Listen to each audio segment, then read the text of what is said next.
શું કેવું? બસ મજામાં. તમે કહો કેવું ચાલે છે? કઈ નહીં, કાલની થોડી ગડમથલમાં છું કે આવું બધું બી ચાલતું હોય છે એટલે દિમાગ થોડું ચક્રાવે ચડ્યું છે. એવું તો શું થયું? ગઈકાલે મેં છે ને એક લેડીને સાંભળી આવું બોલતા એના સનને કે બેટા હરવા ફરવાનું ઠીક છે ચાલે, પણ એને ઘર સુધી લાવવાની ના હોય. એટલે મને લાગ્યું એ જે છોકરો હશે ને એની ગર્લફ્રેન્ડની વાત ચાલતી હતી. પણ સમહાવ મને એવું ફીલ થયું કે એક મધર એના છોકરાને, એક મમ્મી એના છોકરાને આવું કેવી રીતે બોલી શકે? ઇટ મીન્સ આપણા સોસાયટીમાં હજુ બી એ ચાલી રહ્યું છે કે એક ફિમેલ બીજી ફિમેલની રિસ્પેક્ટ નથી કરતું, એવું ક્યાંક મને લાગી રહ્યું છે. શું કેવું તારું? સાચી વાત છે. આ વસ્તુમાં એક વાત મેટર કરે છે કે એક સ્ત્રી તરીકે સ્ત્રીની સમજ. આજે તમે તમારી ડોટર માટે એટલા બધા પ્રોટેક્ટિવ હોવ, કોઈ ત્રાહિત વ્યક્તિ તમારી ડોટર માટે એવો શબ્દ બોલી જાય તો તમારા દિલને કેટલો ખરાબ પ્રત્યાઘાત પડે છે. તો આજે તમે બીજાની દીકરી માટે કઈ રીતે શબ્દ વાપરી શકો? એવું જ મને લાગ્યું કે આવું કેવી રીતે પોસિબલ છે. એક ફિમેલની જ શું કહેવાય દુશ્મન બનીને બેઠી છે આપણી સોસાયટીમાં. એ સોસાયટી પર અત્યારની જે જનરેશન છે, જે આવનારી જનરેશન છે, એને આપણે શું રિસ્પેક્ટ આપતા શીખવાડી રહ્યા છીએ, એ એક સવાલ થઈ ગયો. મને સાચી વાત છે. અને એક મધર તરીકે તમે તમારા સનને આ શબ્દ ના વાપરી શકો કે હરવા ફરવા સુધી ઠીક છે, ઘરે ન લવાય.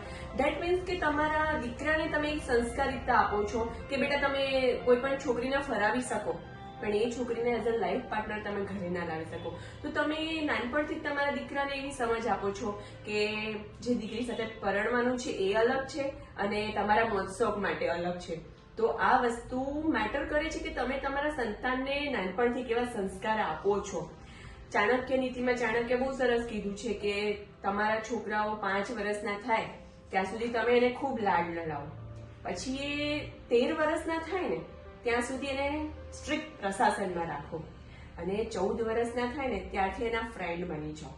એટલે આ જ્યારે તમે એના ફ્રેન્ડ બનશો ને એટલે એ બધી જ વાત તમારી સાથે શેર કરશે અને તમે પણ ખુલીને એની સાથે બધી વાત શેર કરો. એ એજમાં એને સમજ આપો કે શું લવ છે અને શું અટ્રેક્શન છે. કૃષ્ણનું એક્ઝામ્પલ આપો. કૃષ્ણનું આપણે જોઈએ છીએ કે કૃષ્ણએ રાધાને અનહદ પ્રેમ કર્યો છતાં પણ તેમને પામી ન શક્યા. પણ આજે પણ પ્રેમમાં જો કોઈનું નામ લેવાતું હોય તો કૃષ્ણ રાધાનું લેવાય છે. કેમ? કારણ કે પ્રેમની સાચી ભાષાનો પરિચય તેમને કરાવ્યો કે જેમને તમે પ્રેમ કરો છો એને પામવું જ પ્રેમ નથી, પરંતુ તેની ખુશી માટે ત્યાગ પણ પ્રેમ છે. શ્રી કૃષ્ણ ભગવાને શ્રીમદ ભગવદ્ ગીતામાં કીધું છે કે પ્રેમ શું છે અને મોહ શું છે. મોહ એટલે એ વસ્તુ કે તમે જેને પસંદ કરો છો, એક એટ્રેક્શન જેને કહીએ, એ વ્યક્તિ થ્રુ તમે તમારી ખુશીને સંતોષવાનો પ્રયત્ન કરો. અને લવ એટલે કે તમે જે વ્યક્તિને પસંદ કરી છે એના પ્રત્યે તમારા દિલમાં ઊંડાણપૂર્વકની ભાવના છે ને એની ખુશી માટે તમે મરી પરવારવા તૈયાર થાઓ. હા, એને સન્માન આપો અને જીવનના અંતિમ ક્ષણ સુધી એની ખુશીનું ધ્યાન રાખો. આ છે પ્રેમ. તો આ સમજ ક્યાંક ને ક્યાંક માતા પિતાએ નાનપણથી બાળકોને આપવાની છે. જો તમે એના ફ્રેન્ડ બનીને નાનપણથી જ આ બધું ડિસ્કશન તેમની સાથે કરશો ને તો તમારું બાળક છે ને મોટું થઈને ક્યારેય ખોટા રસ્તે નહીં જાય. સાચી વાત છે મનીષા. એટલે જ મને આ એક સાંભળીને થયું કે કંઈક આપણા સોસાયટીમાં રોંગ વે જઈ રહ્યું છે અને એને અટકાવવામાં તારા અને મારાથી નહીં, તો બધા બહુએ આ વસ્તુ સમજવી પડશે કે પોતાના જે દીકરા દીકરીઓ છે એને સામેના જે પાત્રો હોય ને એને રિસ્પેક્ટ આપવા માટેનું પણ એક એ છે કે કરવું પડશે, ક્યાંકથી પહેલ કરવી પડશે.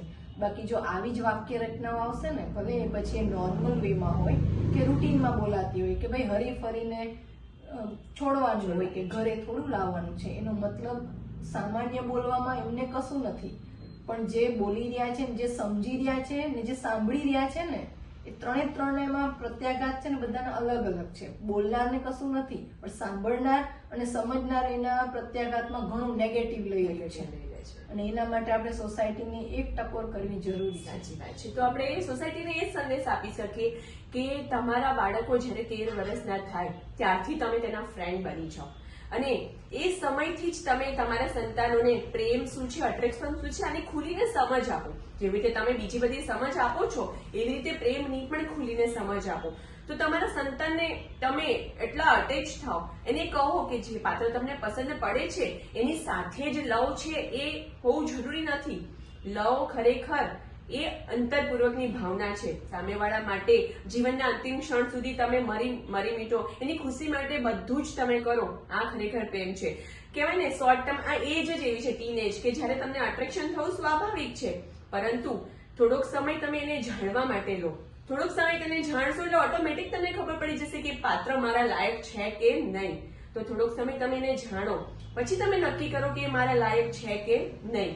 તો આ વિશ્વાસ એક પેરેન્ટ્સે પોતાના સંતાનોને આપવો પડશે કે હું તને સમજુ છું, તું તારી દિલની બધી વાત મારી સાથે કર એઝ અ ફ્રેન્ડ. જો તમે એના ફ્રેન્ડ બનશો ને તો એ બહાર ફ્રેન્ડશિપ શોધવા નહીં જાય અને બધી જ ડિસ્કશન તમારી સાથે કરશે.